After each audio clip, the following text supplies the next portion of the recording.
2011 সালে রাজনীতির বাইরে অতি সাধারণ মানুষ সাইফুল ইসলাম ঢাকার পাশে আশুলিয়ার ধামসোনা ইউনিয়ন পরিষদ নির্বাচনে আনারস প্রতীক নিয়ে চেয়ারম্যান প্রার্থী হয়ে তিনি রাজনীতির মাঠে জেগে ওঠেন। সে সময় দেয়ালঘড়ি প্রতীকের আরেক চেয়ারম্যান প্রার্থী আব্দুল গফুর মিয়ার কাছে পরাজিত হন। তার বাবা সিরাজুল ইসলাম একসময় ছিলেন গ্রাম্য সরকার। একসময় অতি সাধারণ এই মানুষ সাইফুল ইসলাম আওয়ামী লীগের রাজনীতিতে সম্পৃক্ত হয়ে ওঠেন দুর্ধর্ষ। দীর্ঘদিন আওয়ামী লীগের রাজনীতির সাথে সম্পৃক্ততা ছিল না তার, ছিল না কোনো পদ পদবিও। কিন্তু হঠাৎ করেই 2016 সালে ধামসোনা ইউনিয়ন পরিষদের নির্বাচনে 3 কোটি টাকার বিনিময়ে কেনেন আওয়ামী লীগের নৌকা প্রতীক। সে সময় নির্বাচনে কেন্দ্র দখল, জাল ভোট আর ব্যাপক কারচুপি করে চেয়ারম্যান নির্বাচিত হন। তারপর থেকেই চালু হয় তার টাকা কামানোর মেশিন।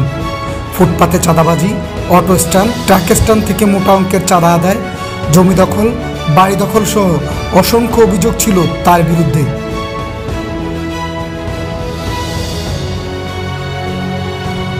টিপিজেডের পোশাক কারখানাগুলোর জুট ব্যবসাগুলো মূলত ছিল বিএনপি নেতাদের দখলে। সে সময় তিনি চেয়ারম্যান নির্বাচিত হয়ে তাদের হটিয়ে দিয়ে দখলে নেন জুট ব্যবসাগুলো।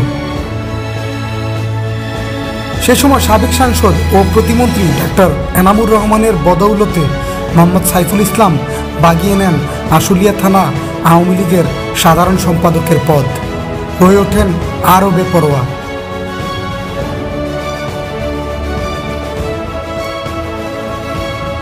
চেয়ারম্যান থাকাকালীন তার মাসে আয় ছিল অন্তত 50 কোটি টাকা।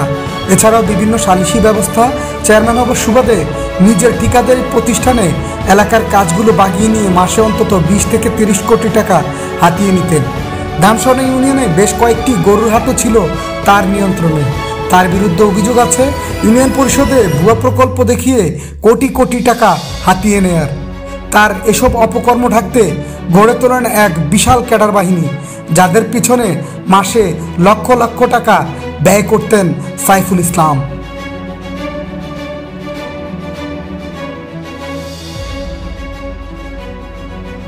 চেয়ারম্যান হবার পরই তার আলাদিনের চেরাগের দৈত্যটা বেরিয়ে তাকে শত শত কোটি টাকার মালিক বানালো। তাই এবার তার খায়েশ হলো এমপি হবার। আর এই লক্ষ্যে গত 8ই নভেম্বর 2023 সালে চেয়ারম্যান পদ ছাড়েন সাইফুল ইসলাম।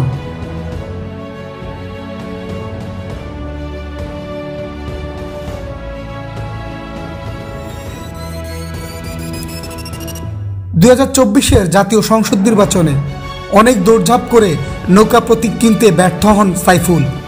শেষে ফ্যাসিস হাসিনার পাতানো নির্বাচনে ডামি প্রার্থী হয়ে স্বতন্ত্র রূপ ধারণ করে টাক প্রতীক নিয়ে তার নিকটতম প্রতিদ্বন্দ্বী ঈগল প্রতীকের মুরাজ্জং ও নৌকা প্রতীকের সাবেক প্রতিমন্ত্রী ডক্টর এনামুর রহমানকে হারিয়ে এমপি নির্বাচিত হন।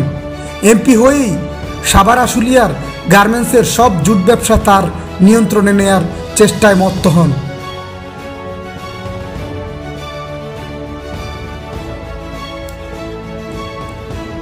স্বতন্ত্র এমপি হয়েও আওয়ামী লীগের আশুলিয়া থানা সাধারণ সম্পাদকের পদ থাকায় ফ্যাসিস্ট শেখ হাসিনাকে খুশি করতে গত জুলাইয়ের শুরু হওয়া বৈষম্য বিরোধী ছাত্র আন্দোলনকে দমানোর জন্য সাইফুল ইসলাম সরাসরি মাঠে থেকে আওয়ামী লীগ ও তার অঙ্গ সংগঠনের নেতাকর্মীদের নিয়ে বৈষম্য বিরোধী ছাত্র জনতার উপর লাঠিসোঁটা নিয়ে গুলি ছোড়ে ড্রোন উড়িয়ে হামলা চালান।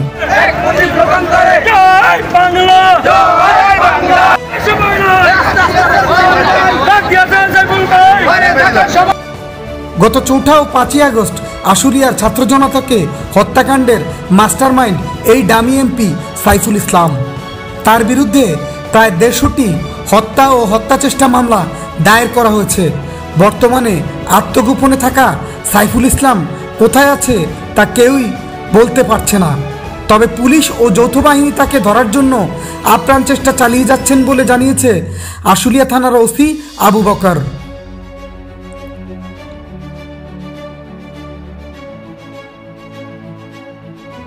মাসুদ রানা, মেঘনা নিউজ 24, সাভার, ঢাকা।